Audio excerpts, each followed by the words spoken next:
여러분 안녕하세요. 지난 주간도 잘 지내셨습니까?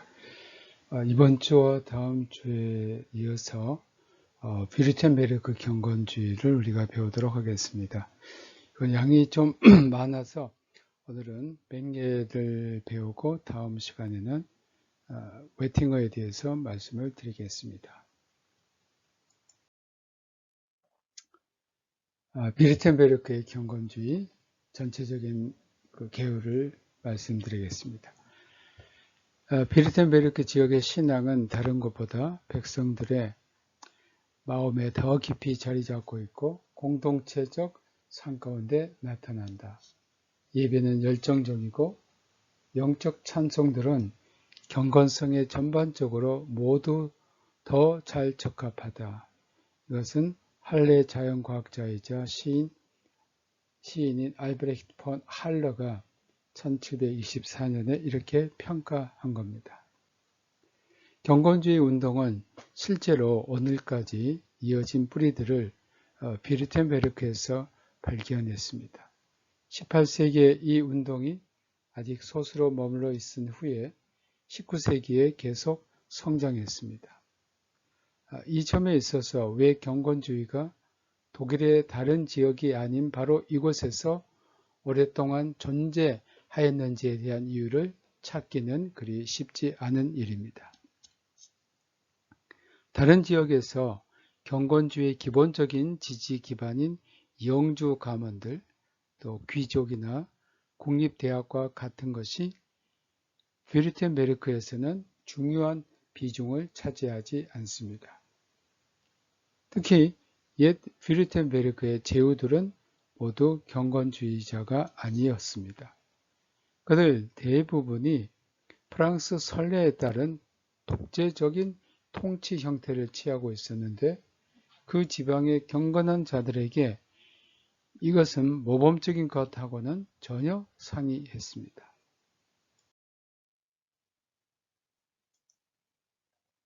게다가 칼 알렉산더와 그의 아들 칼 오이겐은 가톨릭 신도였습니다. 칼 오이겐 제후는 자신의 두 번째 부인인 개신교도인 프란치스카 폰 호헨하임과 1784년에 비밀리 결혼했고 요한 프리드리히 플라티시, 또 필립 마테우스 한, 그리고 프리드리히 크리스토퍼 웨팅어와 가까운 관계를 맺었습니다. 제후들이 그들의 개인적인 입장과 처신에도 불구하고 경건주의적인 궁전 설교자들과 회원들을 교회 당국에 청빙하고 허용한 것을 인정해야만 될 것입니다. 이들은 신중함과 지혜로 분리주의와 열광주의의 저편에 있는 경건주의의 건강한 성장을 나라에서 가능케 했습니다.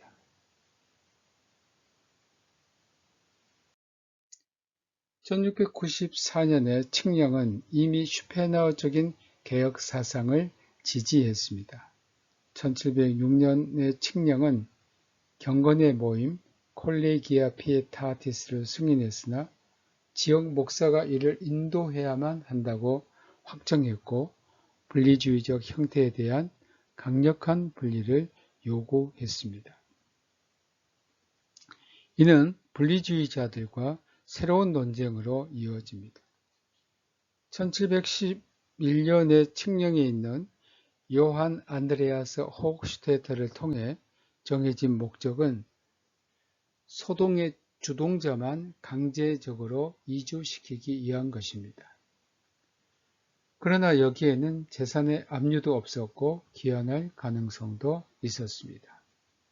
이 발전은 1743년에 일반 칙령에 나타나 있습니다.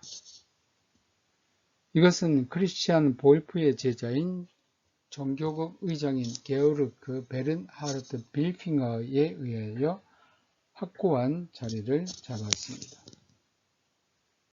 공식적인 모임들, 즉 예배와 가정 예배는 사소하게 여겨질 수 없다고 거론된 이후 다음과 같이 말합니다.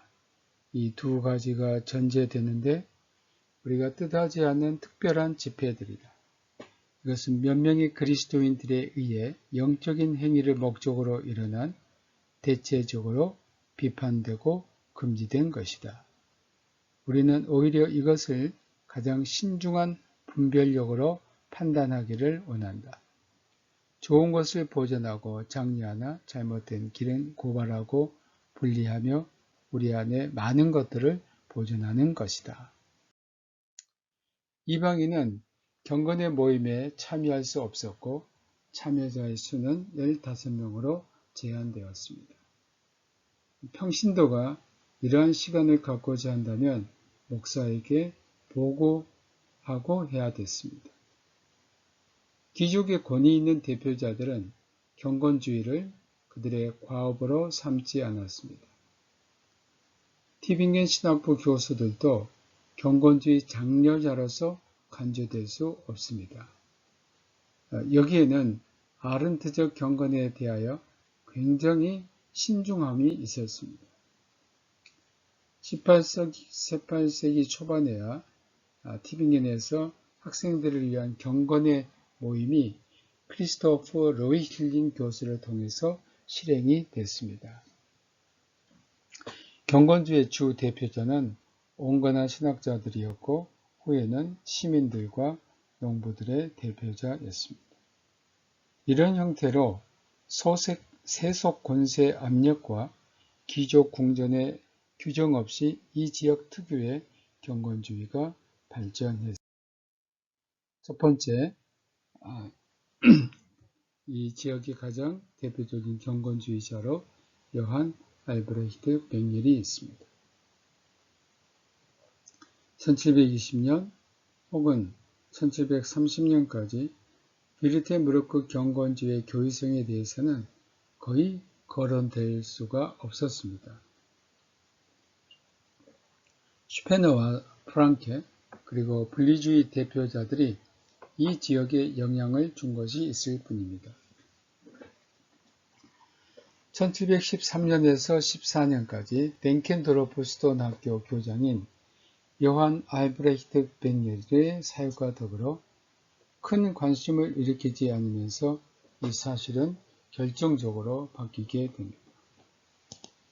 학교에서 교육하는 일과 개인적인 생활과 학문적인 출판들로 인해 그가 죽은 이후에도 여전히 비르텐부르크의 신학자들과 교사들과 공동체들에게 감명을 주었습니다. 뱅겔은 1687년부터 1752년까지 생존한 인물로 6살 때 경건한 분이었던 아버지를 잃었습니다. 그는 그의 아버지 친구인 다비드 벤델린 슈핀딜러 선생에게서 자랐고 1699년 슈토트가르트로 이사했습니다. 그곳에서 그는 인문계 고등학교를 다녔습니다. 뱅겔은 회상하면서 다음과 같이 기록했습니다. 나의 가장 위대한 스승은 하나님 그분이었다. 그는 끊임없는 돌봄으로 이 위험한 연령대에서의 탈선으로부터 나를 보호하셨고 나에게 영원하고 보이지 않는 것들에 대한 중요성을 마음 깊이 새기게 하셨다. 뱅겔은 슈핀들러의 집에서 그의 천년왕국설에 대한 성향을 알게 되었습니다. 분리주의자들과 접촉은 그 당시 그의 생활 환경에 속했습니다. 하지만 그는 스스로 분리주의적 경향을 전혀 주장하지 않았습니다. 고등학교 졸업 이후 그는 1703년부터 튜빙겐 대학에서 공부했고 그곳에서 그는 경건주의 스승 크리스토프 로이힐링과 안드레아스 아담 호흐슈테터를 발견했습니다. 또한 여왕 볼프강 예거와 같은 루터교 정통주의 대표자에게서 공부했습니다. 신비신학, 테올로기아, 미스티카에 대한 뱅겔의 논쟁을 예거는 자신의 저서들 가운데 하나에 수용을 했습니다. 그는 예거를 통해서 신비적이고 정적주의의 문헌 지식을 얻었습니다. 하고 후에 그는 5년 동안 티빙겐 재단에서 보조교사로 지냈습니다. 1712년은 전도사 비카가 됐습니다. 그의 후기 활동과 신학에 있어서 특히 뉘른베르크, 라이프치히, 할레, 기센, 프랑크푸르트에서 8달 동안 학문 여정은 중요합니다. 그는 라이프치히에서 신비적 급진 경건주의자였던 가발 만드는 사람 요한 텐 하르트를 만났습니다. 석 달의 체류 동안 무엇보다도 고아원과 신학부에서 공동 작업은 그에게 감명을 주었습니다. 할례 사람들을 후에 항상 세밀하고 명랑하며 활발하게 나아가는 가족으로 묘사했습니다.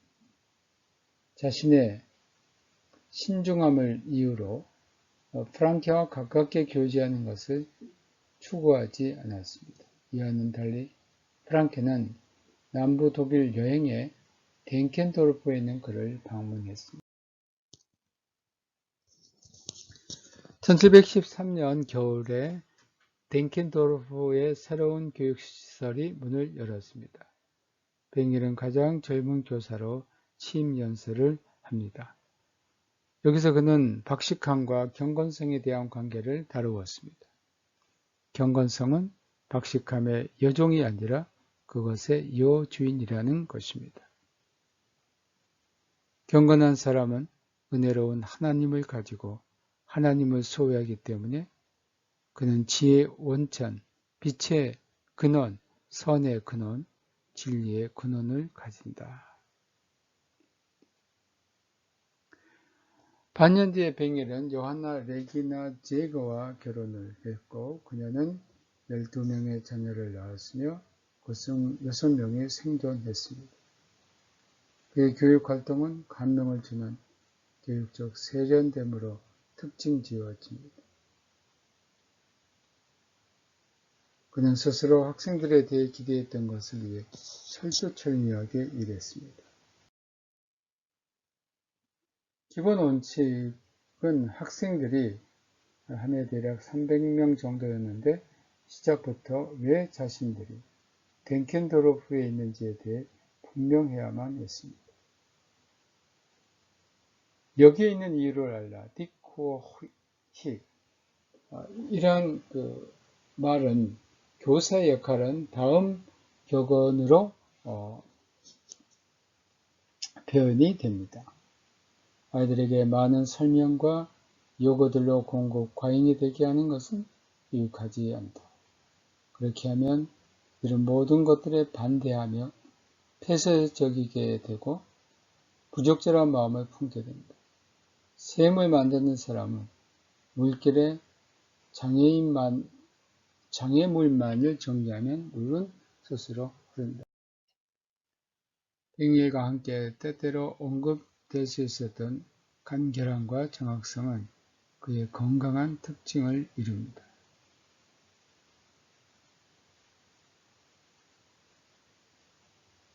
이 점에 있어서 그는 많은 다른 경건주의자들의 정황원과 지나친 상세함과는 구분이 됩니다.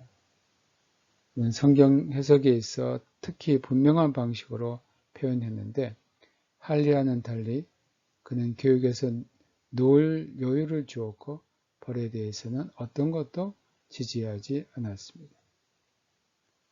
그는 할례에서 자연과학적 지식에 대한 소개 임무를 넘겨받았습니다. 그의 교육 목표는 창조적인 개성 발달이었는데 수도원 학교들에서 그의 시작들이 개혁의 결과를 낳지 않았을 겁니다. 뱅겔은 자신의 규칙적인 일과를 통해서 가르치는 일과 나란히 많은 일을 수행할 수 있었습니다.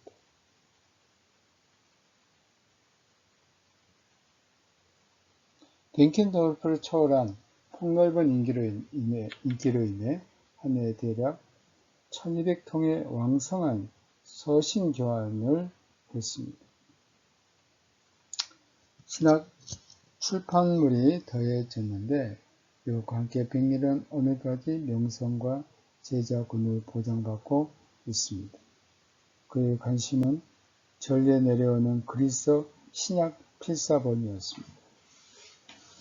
학없이 이미 그는 자기를 동요하게 했던 다양한 수기 언본들이 있었음을 발견했고, 그러고 나서 그는 자신의 생애 동안 이 질문에 대해 계속적으로 작업을 했습니다. 수업에서 그는 신약 성경을 2년마다 자신의 학생들과 함께 철저하게 조사했습니다. 1734년에 비평적인 자료와 함께 그리스어 신약 성서 노봄 테스타멘툼 그레쿰을 출판했습니다. 그는 자신의 작업을 요한 하인리히 미하엘리스에 의해 1720년에 할레에서 편집한 히브리어 성경과 병행하는 것으로 보았습니다. 필사본들에 있는 난해함이 그의 노력으로 덜어졌습니다. 주목할 만한 것은 관련된 필사본들의 양이 아니라 설득력 있는 본문 비평 방식에 대한 발전인데, 백일은 이로 모든 후대 필사본 연구자들에게 영향을 주었습니다. 그로부터 한 원칙, 즉 난해한 수기 언본은 더 간단한 것이 우선되어야 한다는 원칙이 나오게 됩니다. 그는 다양한 수기 언본들을 알기 쉬운 등급들로 세분화했습니다. 또한 그는 본문의 전승계보에 대한 첫 번째 정리에 성공을 했습니다. 백일은 또한 자신의 온전 연구에 근거하여 신약 성경의 새 독일어 번역을 준비했지만 이것은 그가 죽고 나서야 출판이 되었습니다. 공식적으로 백일은 스스로 보수적인 루터파들과 싸움을 원하지 않았습니다. 다른 경건주의적인 성경 번역들은 맹렬히 비판을 받았습니다. 백일의 뛰어난 성경 작품은 라틴어로 된 신약 성경의 지침, 그놈은 노비 테스타멘티 1742년 티빙겐에서 출판되었는데 여기에 있습니다. 전체 제목은 독일어 번역본에 쓰여 있습니다. 그 제목을 보면 원천적인 말씀의 능력으로부터 하늘의 뜻에 대한 단순함과 기쁨과 교통과 치유력이 드러나게 되는 신약 성경에 대한 지침. Zeige zum Neuen Testament, in dem aus der ursprünglichen Kraft der Worte die Einfachheit, tiefe Verbindung und Heilsamkeit der himmlischen Meinungen angezeigt wird. 하나의 문장, 제목이 하나의 문장처럼 되어 있습니다. 백일은 서문에서 성경 해석들과 각 교회 상황 사이에 밀접한 관계, 즉 오늘까지 자주 간과되는 연관성을 보여주었습니다. 그는 자신의 작업 목적에 대해서 썼습니다. 사람들이 학문적인 연구와 주석을 통해서 수행할 수 있는 것은 대체로 다음과 같다. 본문의 순수성이 보존되고 재생되며 보장되게 하는 것. 어느 한 거룩한 필자가 사용해야만 했던 언어의 특이한 영향력을 드러내 보이게 하는 것. 모든 선호된 설명을 참작했던 상황들이 설명되는 것. 후에 생성된 오류들과 잘못된 습관들을 제거하는 것이다. 백일 고유의 간결함과 정확성을 지닌 지침, 그노모는 고전적인 경건주의 가장 중요한 주석 작품입니다. 백일의 주석적 확신들은 우리 시대 주석서에 이르기까지 그의 흔적을 남겨놓았습니다. 존 웨슬리는 그노몬을 이미 18세기에 영어로 번역했습니다. 독일어와 스웨덴어 번역본들은 19세기에 이어졌습니다. 최종적인 독일어판은 1960년에 나옵니다.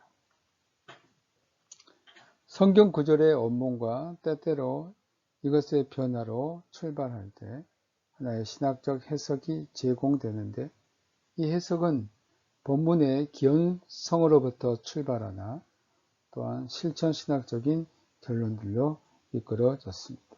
여기서 어문학적 학문성과 경건성은 행운의 결합으로 나가게 되었습니다.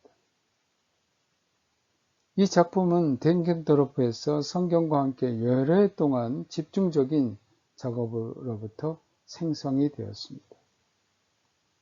각각의 책에는 때때로 개요들이 먼저 놓이거나 그렇지 않을 경우 개별적인 단어들과 표현들은 성경 구절에 따라 그때마다 설명을 했습니다.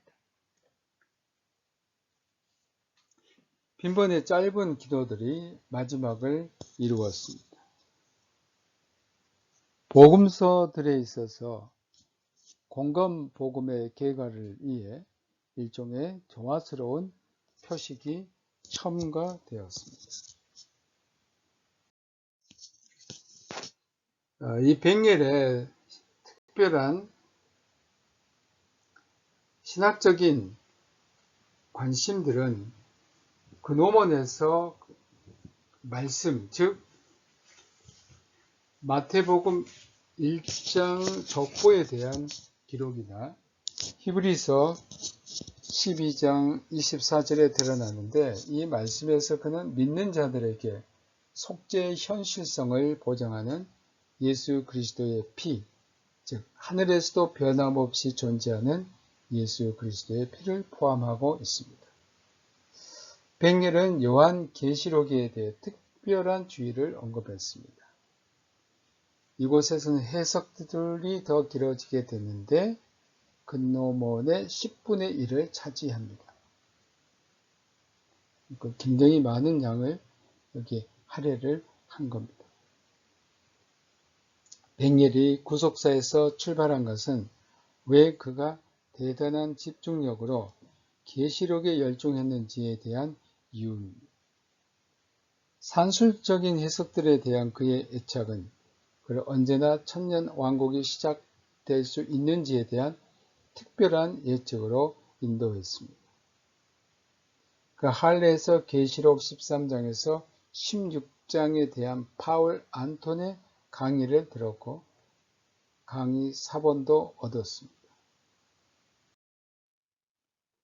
1718년에 그는 청년 왕국설에 대한 언어 영어책 사본을 작성했고 1724년에 그는 근본적이며 주석적인 발견을 하게 됩니다. 그는 요한계시록 13장 18절에 666년을 루터교적 해석 전통에 따라 교황의 통치 기간을 의미하는 연도로 이해했습니다. 666년을 요한계시록 13장 5절에 42달로 나누면 짐승의 숫자가 나왔습니다. 일종의 예언적인 달인데 15년하고 7분의 5년이 됩니다.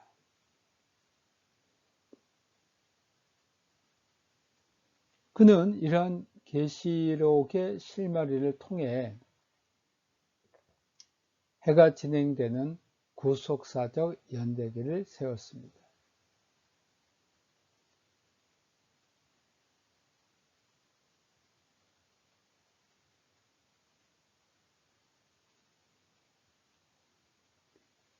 그는 이러한 계시록의 실마리를 통해 해가 진행되는 구속사적 연대기를 세웠습니다. 그러나 그는 이 연대기를 때때로 변경했습니다.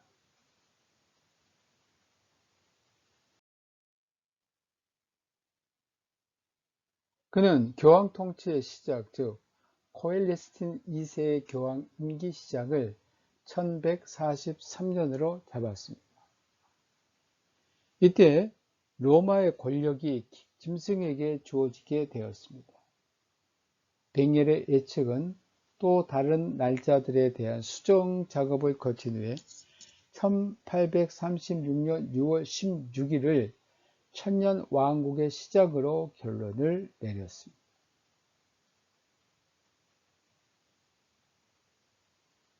여기서 볼 때 뱅겔은 2000년주의자이자 또 후천년주의자라고 할 수 있습니다.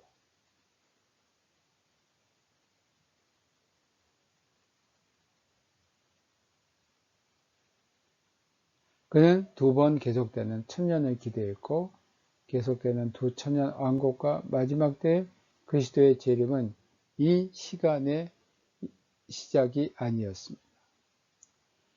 그는 천년주의자임을 밝혔지만 최종적으로 슈페너가 발휘한 교회를 위한 더 나은 시대의 희망에 서 있었습니다.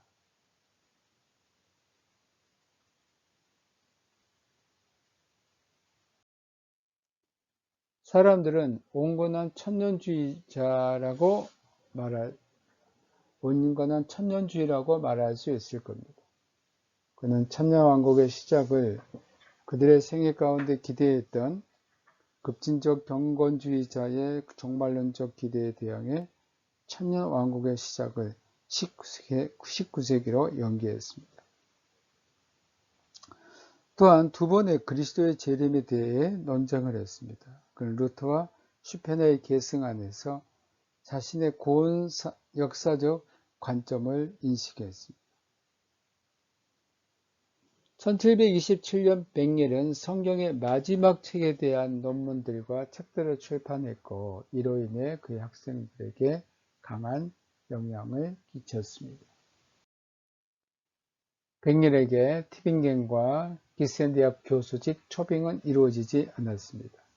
1741년에 그는 하이덴하임 근처에 있는 헤르브레히팅엔의 교구장이 되었고 1749년에 슈투트가르트의 거주지를 가진 알프리스 바하의 감독이 되었습니다. 거기서 그는 주교 관청과 지방위원회에서 활동을 했습니다. 알브레히트 히팅겐의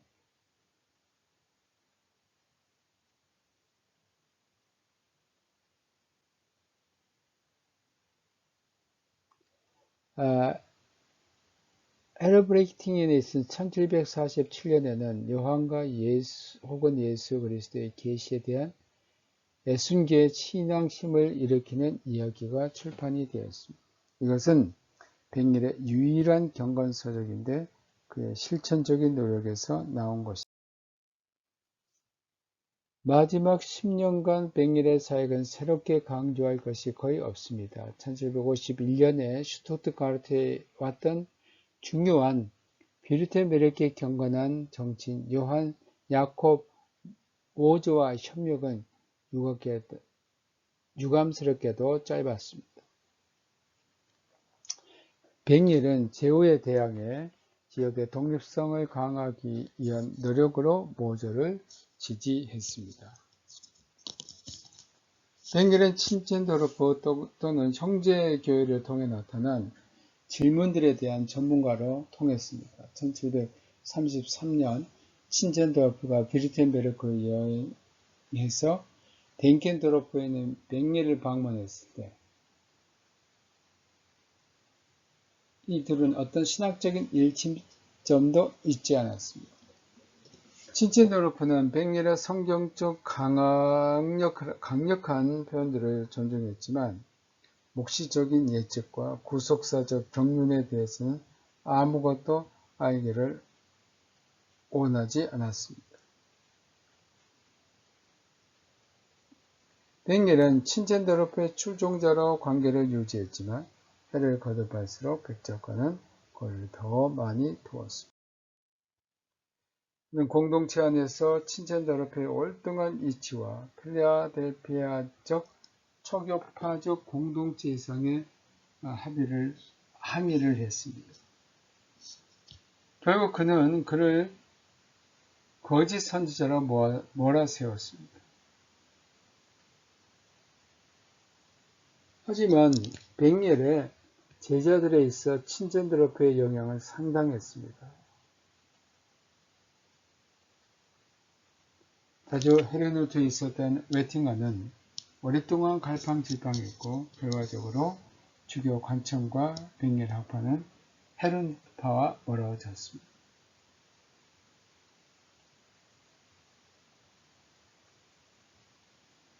백렬의 영향은 고의 지도력과 특별한 활동들 또는 특별한 경건주의적 기관의 창립에 근거한 것은 아니었습니다. 그는 그의 교육 재능과 광범위한 성경주의 비블리치스무스로 영향을 끼쳤습니다. 또한 그는 제자들에게 신학적 깊이를 위한 공간을 남겼는데 매우 다양한 사람들이 그를 증인으로 세웠습니다. 이에 대해 백렬은 영적인 시대를 남겼습니다. 백렬의 가장 중요한 두 번째는 백렬의 제자들입니다. 백렬의 가장 중요한 제자 가운데 하나는 필립 프리드리히 힐러입니다. 자신도 당연하게 느꼈던 비르텐베르크의 파울 게하르트로서 인정이 됐습니다. 파울 게하르트는 경건주의 사람으로서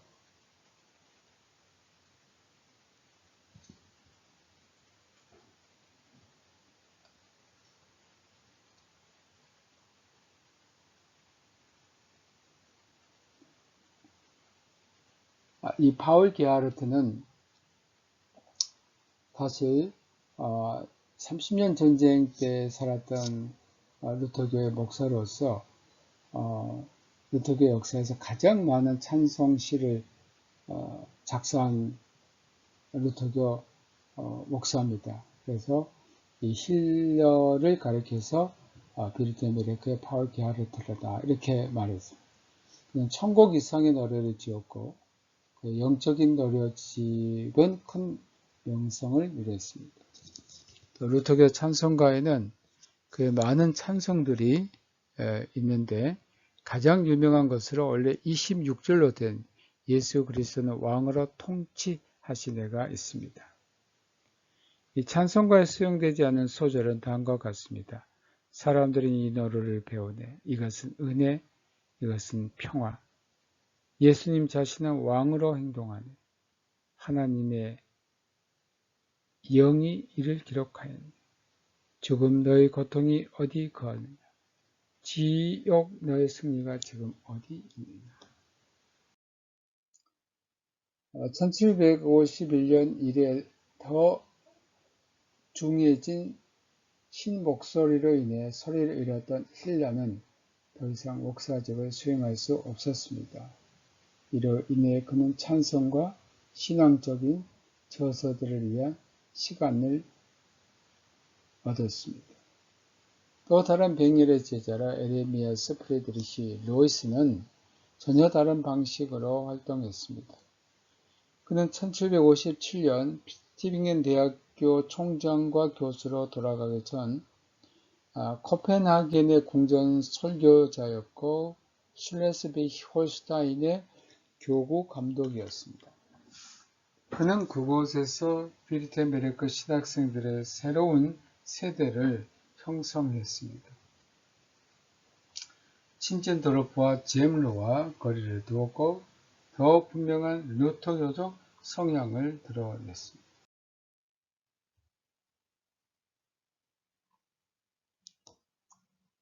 요한 크리스티안 스토르는 1744년부터 슈투트가르트에서 궁정 목사, 후에는 기간 설교자와 총회 요원으로 사역했습니다. 그는 기독교 가정을 출판했고 요한계시록 해석에서 그는 백렬과 거리를 두었습니다. 백렬의 사인 필립 다비드 부르크는 백렬의 성향으로 활동을 했습니다. 7권으로 된 해설서, 즉 통상적인 주일과 휴일 때마다 효력 있는 복음서 사용 지침과 진정한 이성에 대한 개신교의 지침, 그래서 라이프치히에서 1760년에서 1766년에 나온 것으로 이것도 제목이 독일어로 엄청 깁니다. Evangelische Fingerzeige auf den wahren Verstand und heilsamen Gebrauch der gewöhnlichen Sohn Fest und feiertäglichen Evangelien.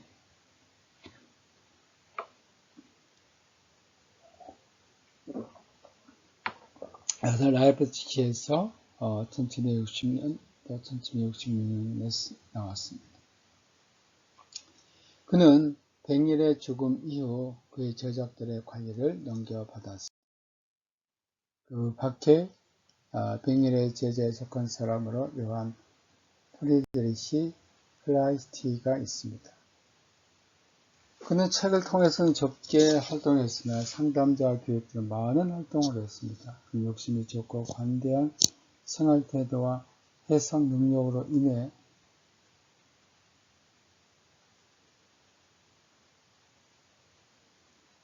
바우 어른로크의 솔로몬으로 불렸습니다. 그는 자신의 7아이 외에 교육하기 어려운 청소년 16명까지 자신의 집에서 돌보았습니다. 개신교 수도원 학교들과 또 티빙엔에 있는 제2장학금과 슈투트가르트와 루드비스부르크의 고아원들은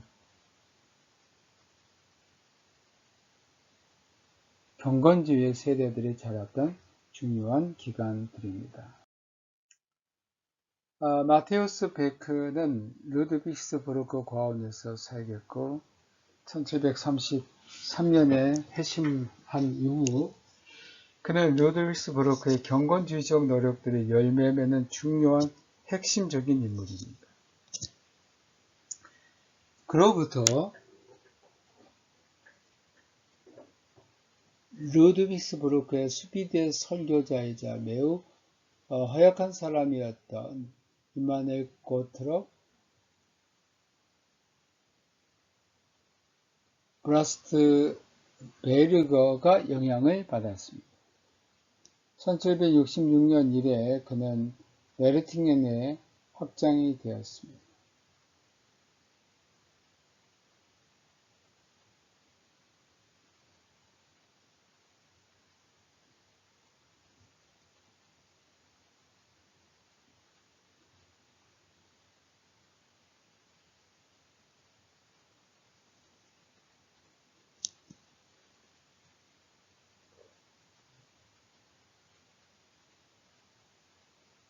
(1756년) 이래 그는 네르팅겐에 확장이 되었고 그는 진정한 기독교 안에서 권장하는 진리에 대한 개신교적 증거들이란 설교집을 1758년에 출판했습니다. 이 책은 19세기 말까지 85세를 거듭했습니다.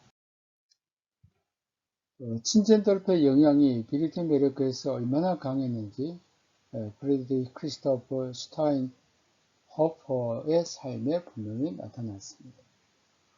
오벤에 있는 경건한 목사관에서 교육받은 그는 위에나에서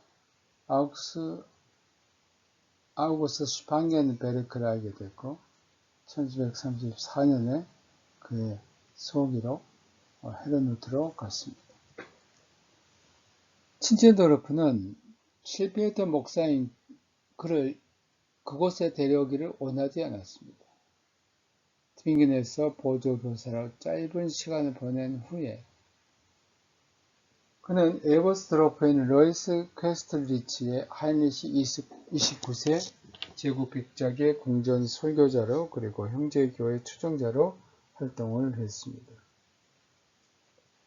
베틀라우에서 짧은 기간과 형제교회 이별 후에 그는 1749년 고향인 비르텐베르크로 돌아가 그곳에 여러 지역이 설정했고 마지막으로 바인베르크에서 확장으로 활동을 했습니다. 그의 설교들은 19세기 내내 동안 새롭게 출판되고 또한 스웨덴어로도 번역이 되었습니다. 이미 언급한 법률가 요한 야콥 모저는 백일의 직계 제자로 간주될 수 있습니다. 그의 생애와 저서는 높은 지위에 있는 한 정치인의 의식적이고 경건주의 입장에서 인상적인 증거입니다. 1701년에 그는 슈투트가트에서 태어났고 20살에 이미 티빙겐의 교수가 되었습니다. 하지만 금년은 없었습니다. 만약 그가 가톨릭으로 개종했더라면 빈에서 그는 찬란한 인생 가도를 시작했을 겁니다. 그는 27살에 슈페너 책을 통해 심한 그리스도인이 되었고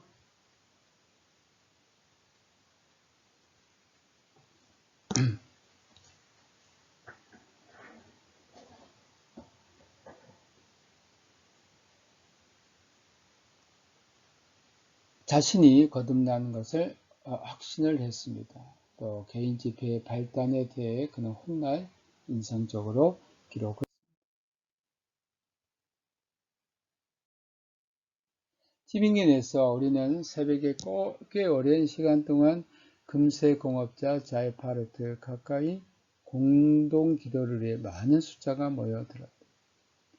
왜냐하면 우리는 주일에 대부분 무의미한 방문객이 있었기 때문에 나와 나의 사랑하는 아내가 결정한 대로 우리는 그러한 시간에 찬송하기를 원했다. 누군가가 방문했다면 우리는 그에게 책을 건네고 함께 찬송하기를 원했을 것이다. 이것을 하지 않은 사람들은 물러오지 않을 것이다. 이 일이 일어났던 첫 번째 주일 3명이 모였다. 그 다음 주에는 입이 자발적으로 도착하여 나를 찾았던 작은 무리들이 있었고 자신들에게 좋은 말씀을 말하도록 나에게 요청했다.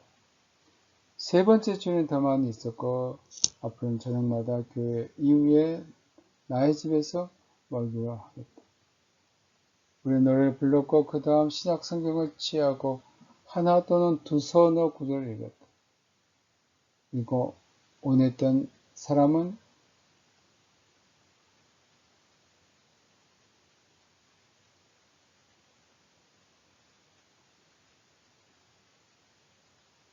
그리고 마지막으로 우리는 기도로 마쳤다. 참석 숫자는 점점 많아졌다. 그리고 제후에 장학금을 받는 신학생들 그리고 지역의 낯선 사람들 혹은 여행자들이 왔다. 모즈는 1736년부터 39년까지 프랑크푸르트 대학의 총장을 했습니다. 그 다음에 그는 1747년까지 폭틀란트 예버스트로프에서 활동했습니다. 그것은 그가 프리드리히 크리스토퍼 슈타인호프와 연결된 곳이었습니다.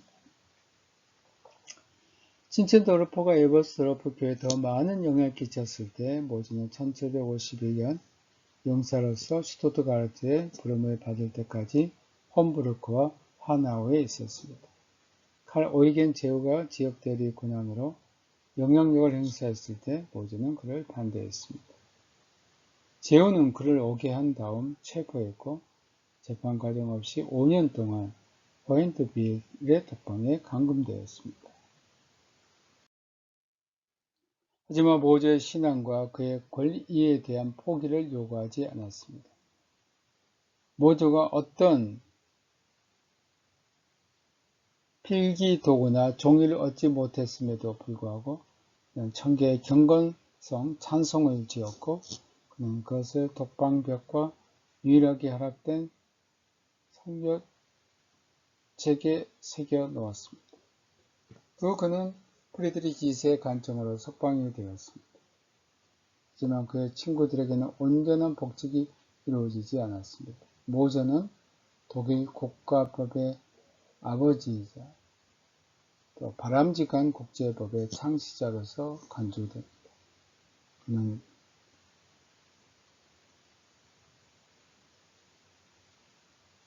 그는 231개의 학문적 저서들 그리고 38개 신앙 서적들을 남겼습니다. 오늘 여기까지 하고요. 다음 시간에는 또 한 사람 요한 알베르트 뱅겔의